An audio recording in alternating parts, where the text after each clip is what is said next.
جہانگیر ترین نے اب پاکستان میں تحریک انصاف کی گورنمنٹ بنانے میں کردار ادا کیا تھا؟ یہ بالکل جی واضح ہے کہ اس وقت جو پاکستان میں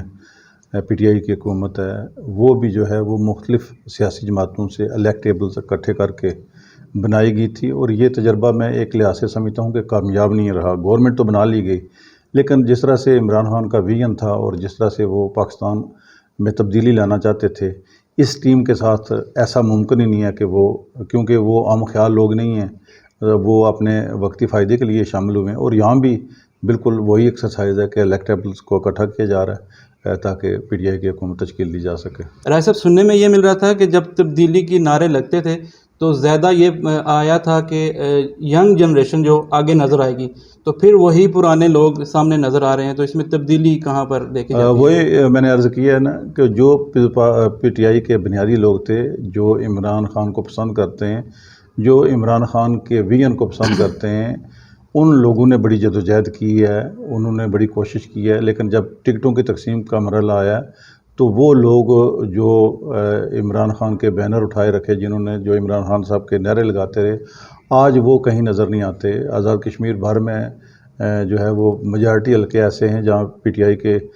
جو امیدواران تھے انہیں ٹکٹ نہیں ملے، وہ ناراض ہیں، کارکنان ناراض ہیں، اور پیراشوٹرز کو جو ہے وہ ترجیح دی گئی ہے۔ اچھا رائے صاحب، گزشتہ روز راجہ فاروق حیدر خان کا ایک بیان سامنے آیا ہے کہ لوٹوں کو جوڑ کر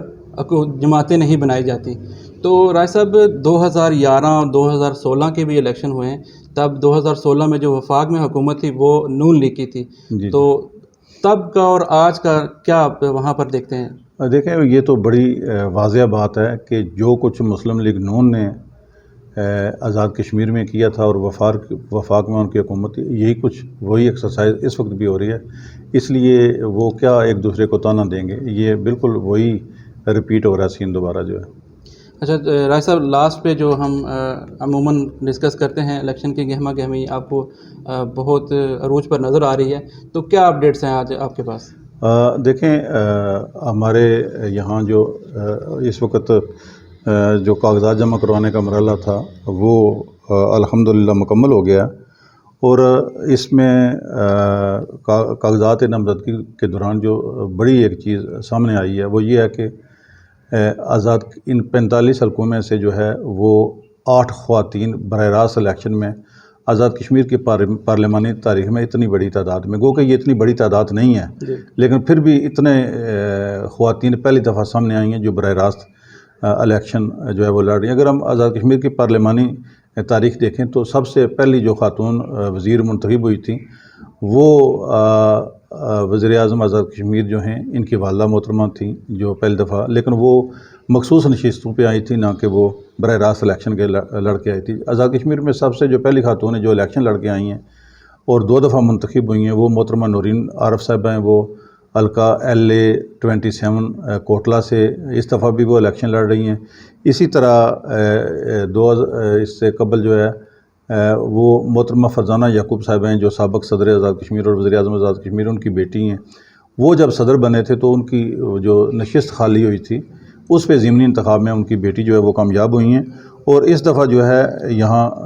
LA-3 میرپور سے محترمہ عشرت سجاد صاحبہ ہیں، وہ آزاد امیدوار کے طور پہ سامنے آئی ہیں۔ اسی طرح LA-19 اجیرہ سے 2 خواتین ہیں جو آزاد امیدوار کے طور پہ سامنے ہیں، ایک محترمہ ریلا خان صاحبہ ہیں اور ایک محترمہ دعا زبیر صاحبہ ہیں۔ اسی طرح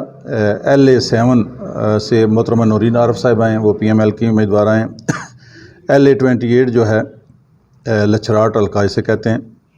یہاں سے عام آدمی پارٹی کی محترمہ نائلہ شازمان جو ہیں وہ امیدوار کے طور پہ سامنے آئی ہیں۔ اسی طرح LA-39 جو ہے جموں 6 اسے کہتے ہیں، یہاں سے PTI کی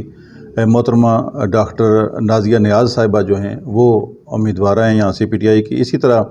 LA-43 ویلی 4 سے جو ہے وہ PMLN کی محترمہ نسیم خاتون وانی جو ہیں وہ اس وقت امیدوار ہیں، اور جو 8ویں امیدوارہ ہیں وہ LA-44 ویلی 5 سے ہیں، محترمہ مہر النساء، یہ MC کے ٹکٹ پہ لڑ رہی ہیں اور اس وقت جو MC کی جنرل سیکرٹری بھی ہیں۔ تو اس کے ساتھ ساتھ یہ ایک نئی چیز تھی۔ دوسرا یہ ہے کہ اس الیکشن میں جو ہے وہ جو آزاد جموں کشمیر الیکشن کمیشن ہے اس نے یہاں سیکیورٹی اور صاف و شفاف الیکشن کے حوالے سے جو ہے وہ فوج، رینجرز اور ایف سی کے لیے جو ہے وہ وزارت داخلہ کو کیا تھا، ریکویسٹ کی تھی کہ وہ یہاں پہ بھیجیں، تو وزارت داخلہ نے جو ہے وہ رینجرز کی منظوری دی ہے کہ آزاد کشمیر میں جو ہے وہ رینجرز جو ہے وہ انتخابات کروائیں گے، جبکہ فوج کے حوالے سے جو ہے وہ وزارت دفاع فیصلہ کرے گی انہیں اگر ریکویسٹ کی گئی کہ وہ یہاں پہ فوج کو بھیجیں۔ تو اس کے علاوہ یہ ہے کہ جی پاکستان پیپلز پارٹی کے جو چیئرمین ہیں بلاول بھٹو، وہ 25 تاریخ کو تشریف لا رہے ہیں کوٹلی میں۔ ایک تو وہ کھیرٹا میں جو سابق وزیر مطلوب انقلابی ان کے یہاں فاتح خوانی کریں گے، فاتح خوانی کے علاوہ وہ کوٹلی میں اپنا جو پہلا جلسہ ہے، کیونکہ آزاد کشمیر کی